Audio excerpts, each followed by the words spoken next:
Assalomu alaykum aziz do'stlar. Hammalarga o'tib ketgan hayit ayyom muborak bo'lsin. Bir yil nega yo'q bo'lib qoldim, nega yo'q bo'lib qoldim, hammasini keyin tushuntirib o'taman.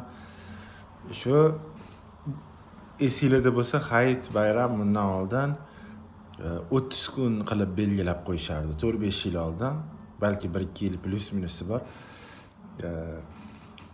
Belgilab qo'yishardi 30 kun qilib. 29-kun ko'rinibdi Saudiyada.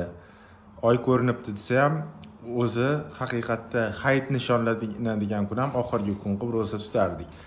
Keyin shu 1-2 yildan beri 29 kun qilib belgilanyapti. 29 kunda oy ko'rinyapti.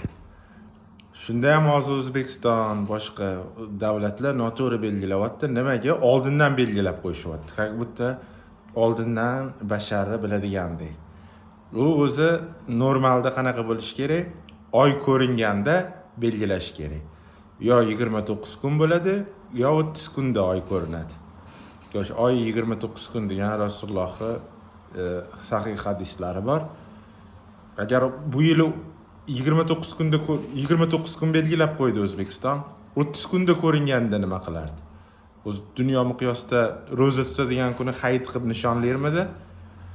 Bu noto'g'ri. Keyingi yil hayitda oyni ko'rib turib, 29 kunda ko'rindimi, 30 kunda ko'rindimi, hayitda keyin belgilab nishonlaysizlar degan umiddaman.